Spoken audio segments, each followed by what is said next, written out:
नमस्कार दोस्तों, आपका हमारे यूट्यूब चैनल एग्जाम एक्सप्रेस में स्वागत है। तो आज हम वैद्युत द्विध्रुव के कारण वैद्युत क्षेत्र की तीव्रता के बारे में पढ़ेंगे। तो सबसे पहले वैद्युत ध्रुव की अच्छी स्थिति में किसी बिंदु पर वैद्युत क्षेत्र की तीव्रता के बारे में पढ़ लेंगे। चलिए शुरू करते हैं। तो हमने एक वैद्युत द्विध्रुव लिया है ए बी, जिस पर माइनस क्यू तथा प्लस क्यू आवेश हैं। मतलब वैद्युत द्विध्रुव उसे कहते हैं जिसके जिसके दोनों ओर असमान चिन्ह के आवेश। मतलब वैद्युत द्विध्रुव एक ऐसा निकाय है जिसमें दो बराबर परंतु विपरीत प्रकार के आवेश होंगे और उनके बीच की अल्प दूरी 2L होगी। तो उसे हम वैद्युत द्विध्रुव कहेंगे। तो इसके बीच की दूरी 2L है। तो हमें क्या करना है कि जो हमें यहाँ से इसके मध्य स्थिति से हमें मध्य स्थिति से और जो वैद्युत ध्रुव के अक्ष के अनुदिश किसी बिंदु पर वैद्युत क्षेत्र की तीव्रता ज्ञात करनी है। मान लीजिए हमने अक्ष के अनुदिश P बिंदु पर वैद्युत क्षेत्र की तीव्रता ज्ञात करनी है। तो हमारा प्लस क्यू आवेश के कारण जो वैद्युत क्षेत्र की तीव्रता होगी इधर होगी, और इसके माइनस क्यू आवेश के कारण, क्योंकि माइनस क्यू आवेश इसलिए आकर्षण करेगा और आकर्षण होगा, इस तरफ आकर्षण का बल लगेगा। तो इसके लिए वैद्युत क्षेत्र जिधर आकर्षण का बल लगता है उधर ही वैद्युत क्षेत्र की तीव्रता भी होती है। और यहाँ पे प्रतिकर्षण का बल लगेगा पी बिंदु पर। तो मान लीजिए कि पी बिंदु पर जो प्लस क्यू आवेश के कारण जो वैद्युत क्षेत्र तीव्रता E1 है, तो प्रतिकर्षण का बल उधर ही लगेगा बिंदु की दाहिने साइड। तो इसलिए हमारा जो वैद्युत क्षेत्र की तीव्रता होगी वो भी दाहिने ही साइड होगी। तो इसके मध्य बिंदु से यहाँ तक की बिंदु P की दूरी जो है, यहाँ से मध्य स्थिति से और द्विध्रुव के मध्य स्थिति से बिंदु P तक की दूरी,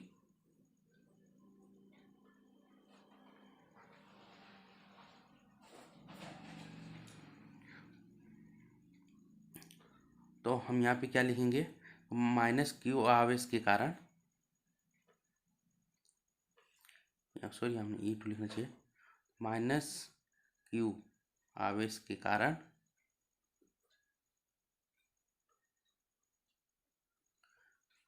वैद्युत क्षेत्र की तीव्रता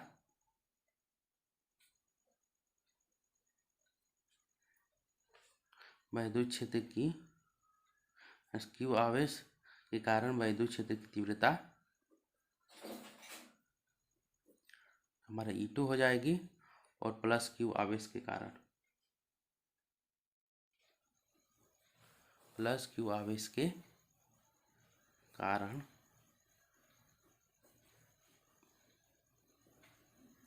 वैद्युत क्षेत्र की तीव्रता क्या होगी, E1 होगी।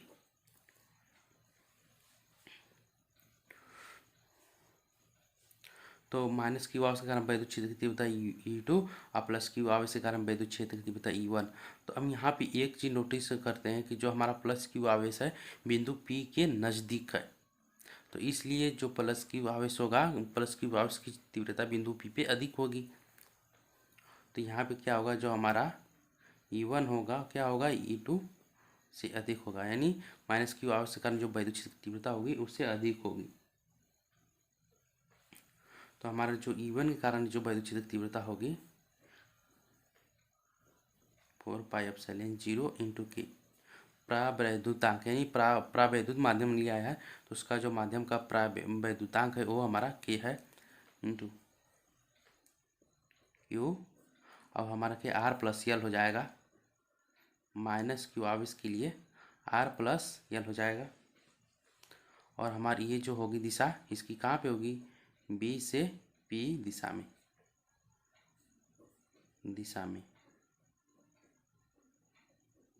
बी से पी की तरफ होगी,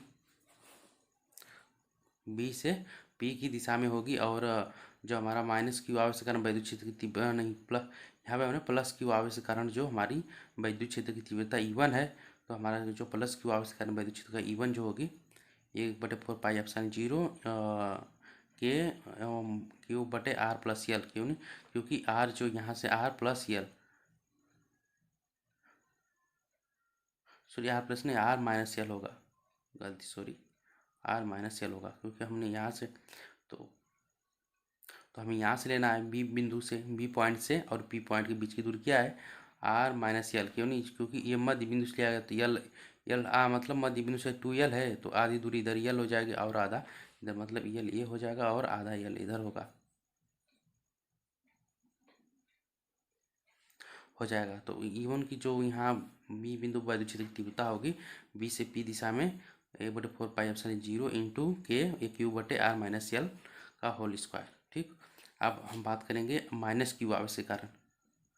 टू बराबर जो हमारा 1/4πε0 इंटू के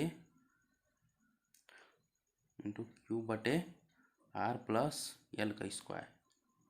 क्योंकि हमने ये बिंदु से लिया है माइनस क्यू आवर्स के लिए लिया हमने, तो प्लस ये भी दूरी आर के साथ जुड़ जाएगी और इसकी दिशा होगी ए पी की दिशा में, सॉरी जो नहीं सॉरी गलती से पी ए की दिशा में होगी।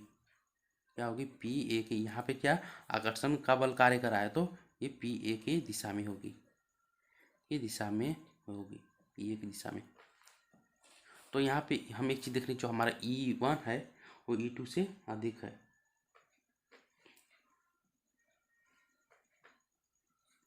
यहाँ पे जो तीव्रता है E1 तथा E2 एक ही दिशा में है, ये एक ही अक्ष पर है तथा दिशाओं में क्या है, विपरीत है। तो हम क्या करेंगे, बिंदु P पर परिणामी निकालेंगे। जो बिंदु P पर परिणामी होगी इन दोनों के अंतर के बराबर होगी। क्या होगी, इन दोनों तीव्रताओं के अंतर के बराबर होगी। अतः बिंदु P पर परिणामी, अतः बिंदु P पर परिणामी वैद्युत क्षेत्र की तीव्रता, परिणामी द्विध्रुव के कारण वैद्युत क्षेत्र की तीव्रता, द्विध्रुव के कारण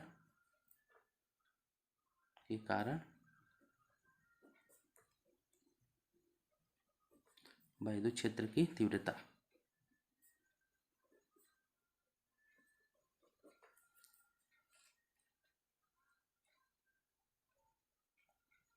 जो हमारी परिणामी होगी, परिणामी यहाँ पे हमारी हो जाएगी E बराबर, तो हमारी यहाँ पे हम देखें E1 जो है E2 से अधिक है, तो यहाँ पे E1 माइनस E2 हो जाएगा। और इसकी जो दिशा होगी, दिशा कहाँ पे होगी, B से P दिशा में, B से P दिशा में।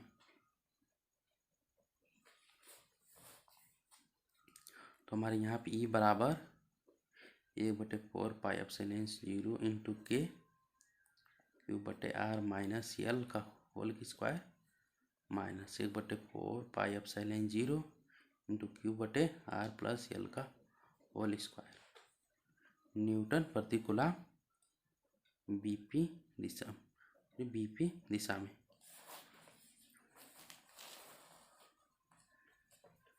तो यहाँ पे ये हम करें लिखा है, तो हमारा यहाँ पे क्या होगा, 1/4πε0 इंटू के इंटू क्यू, ये जो हमारा होगा कॉमन हो जाएगा और यहाँ बच जाएगा आर माइनस यल का whole square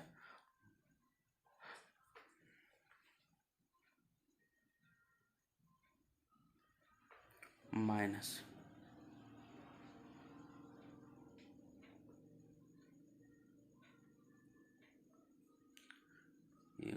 1/r plus L का होल स्क्वायर।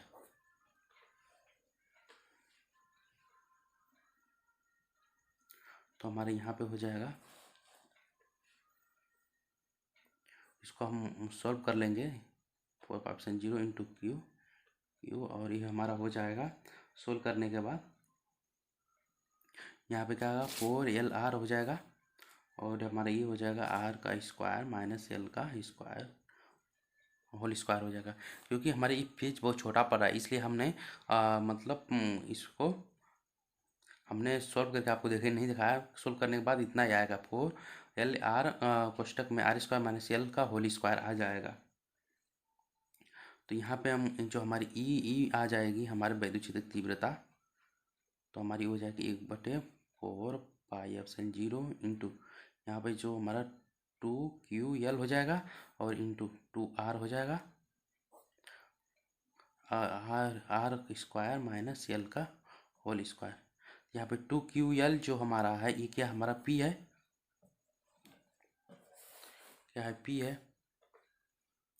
और हम मान लें कि जो हमारी R है L की तुलना में बहुत अधिक है, जो हमारा R है L की तुलना में बहुत अधिक है, क्या है L की तुलना में R जो हमारा अधिक है,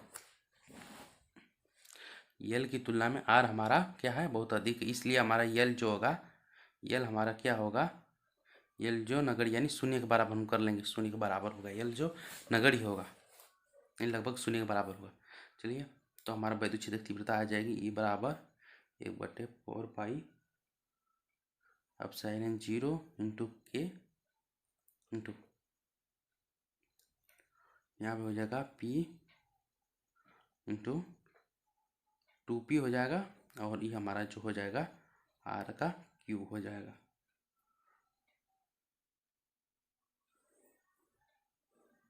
हो जाएगा न्यूटन प्रति कूलम, जो हमारा आ गया E बराबर 1/4 pi epsilon 0 into K 2P बटे R क्यूब न्यूटन प्रति कूलम।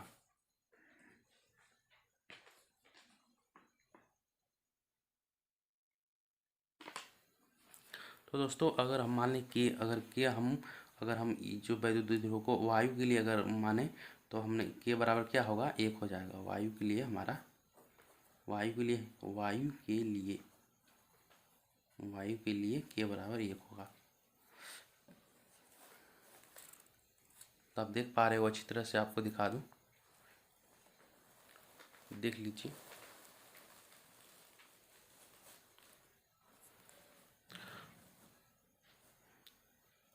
जैसे हमने क्या लिया -Q था +Q प्रावैद्युत माध्यम में हमने एक द्विध्रुव लिया है और उसके अच्छे स्थिति के अनुदिश हमें किसी बिंदु पर वैद्युत क्षेत्र की तीव्रता ज्ञात करनी है। तो हमने मध्य बिंदु से R दूरी पे एक बिंदु P ले लिया है जहाँ पे वैद्युत क्षेत्र की तीव्रता +Q तथा -Q आवर्स के कारण अज्ञात करनी है। तो यहाँ पर जो वैद्युत क्षेत्र की तीव्रता है एक दूसरे अच्छी दिशा मतलब जो हमारी जो स्थिति जो इनका द्विध्रुव के कारण जो हमारी अच्छी स्थिति के अनुदिश है परंतु दिशा में विपरीत है। तो यहाँ पे हम देखें जो हमारे E1 जो है +Q आवर्स के कारण जो वैद्युत क्षेत्र की तीव्रता E1 है वो क्या है हमारी P के बहुत नज़दीक है। तो हम जानते हैं कि जो हमारी E होती है वो दूरी के व्युत्क्रमानुपाती होती है, दूरी के वर्ग के व्युत्क्रमानुपाती होती है। यहाँ पे आपको बता दूँ जो हमारी कोष्टक में लिख लेता हूँ E जो होगी R का स्क्वायर। तो हमारी अब यहाँ से दूरी जितनी कम होगी उतनी हमारी वैद्युत क्षेत्र की तीव्रता अधिक होगी। यहाँ पे क्या है इसका -Q की तुलना में +Q की दूरी P बिंदु से कम है, इसलिए हमारा जो E1 अधिक होगा P बिंदु पे। तो हमारे E1 और E2 से अधिक है तो जो P बिंदु पर परिणामी वो भी द्विध्रुव के कारण वैद्युत क्षेत्र की तीव्रता। अतः बिंदु P परिणामी द्विध्रुव के कारण वैद्युत क्षेत्र की तीव्रता। अतः बिंदु P पर परिणामी यहाँ पर कोष्टक यहाँ पे कामा लगा लेंगे। तो बिंदु P पर परिणामी द्विध्रुव के कारण वैद्युत क्षेत्र की तीव्रता यानी बिंदु P पर परिणामी वैद्युत क्षेत्र की तीव्रता भी कह लेंगे। यानी बिंदु P पर परिणामी वैद्युत क्षेत्र की तीव्रता, जो बिंदु P पर वैद्युत क्षेत्र की तीव्रता प्राप्त हो रही है तो किसके कारण द्विध्रुव के कारण, किसके कारण द्विध्रुव के कारण। तो यहाँ पे लिख लेंगे द्विध्रुव के कारण वैद्युत क्षेत्र की तीव्रता बिंदु P पर। तो ई जो हमारा यहाँ पर देखें तो ई मान लीजिए E1 जो हमारा अधिक है तो इसलिए तो हम अधिकतम जो हमारा जो वैद्युत क्षेत्र की तीव्रता की दिशा भी होगी किधर होगी, दाहिने साइड होगी, यानी BP दिशा में होगी, दाहिने साइड यानी जो द्विध्रुव अक्ष के अनुदिश P बिंदु से दाहिने साइड दिशा होगी इसकी होगी जो परिणामी वैद्युत क्षेत्र की तीव्रता प्राप्त होगी उसकी, क्योंकि हमारी जो E1 है बहुत नज़दीक है। हम देखिए यहाँ पर हमने सोल्व कर लिया। तो सोल्व करने के बाद जो हमारा आया है वो BP दिशा में होगी वैद्युत क्षेत्र तीव्रता। तो जो परिणामी तीव्रता वैद्युत क्षेत्र की जो P बिंदु पर दाहिने साइड यानी BP दिशा में होगी, दाहिने साइड की तरफ यानी BP दिशा में होगी। अब देखिए यहाँ पे हमने यहाँ पे पेज बहुत छोटे, पेज हमारा बहुत कम हो गया है इसलिए हमने इसको सॉल्व डायरेक्ट यहाँ पे लिख दिया हमने। आप सोल्व करके देख लीजिएगा। 4LR कोष्टक में AR स्क्वायर -L स्क्वायर कोष्टक R का स्क्वायर, यहाँ से हम करेंगे तो यहाँ पे जो हमारा 2QL आएगा, यहाँ पे हमारा Q है तो हमारा 2QL क्या होता है, 2QL जो होता है हमारा द्विध्रुव आघूर्ण होगा। जो हमारा 2QL होता है हमारा क्या होता है, द्विध्रुव आघूर्ण होता है। तो यहाँ पे हमने 2QL को P रख लिया है, 2R रख लिया है। तो यहाँ पे R स्क्वायर माइनस यल स्क्वायर, तो हमारी यल जो है 0 के बराबर, यानी R जो यल की तुलना में बहुत काफ़ी अधिक है, तो हम यल को 0 मान लेंगे। तो अब क्या, R का वर्ग हो जाएगा, तो R और R ऊपर का कैंसिल हो जाएगा, यानी जो ऊपर एक R है और R का जब वर्ग करेंगे तो R को घाते 4 हो जाएगा, तो R से R कैंसिल होगा, तो R पर क्या आएगा, Q आएगा। तो यहाँ पे देख लीजिए, 1/4 पाई जीरो इन जीरो के 2P बटे R का Q न्यूटन प्रति कूलम। तो यहाँ पर आर की क्यों आएगा। अब के माध्यम अगर वायु मिले, हम निर्वात या वायु मिले, तो हमारा पैरा विद्युतांक का जो वैल्यू आएगी वो 1 के बराबर होगी। तो यहाँ 1 रख लेंगे, तो हमारा 1/4 पाई एप्सिलॉन 0 2P बटे R क्यू इतना ही आएगा, हमारा न्यूटन प्रति कूलम इतना ही आएगा। तो यदि आप हमारी वीडियो आपको अच्छी लगी हो तो हमारी वीडियो को सब्सक्राइब कर दें, लाइक कर दें और बेल आइकन का बटन दबा दें, ताकि हमारे आने वाली वीडियो की नोटिफिकेशन आप तक पहुँच सके। फिर अगली वीडियो में फिर अगले वीडियो में एक नए टॉपिक के साथ आपसे मुलाकात होगी। तब तक के लिए धन्यवाद।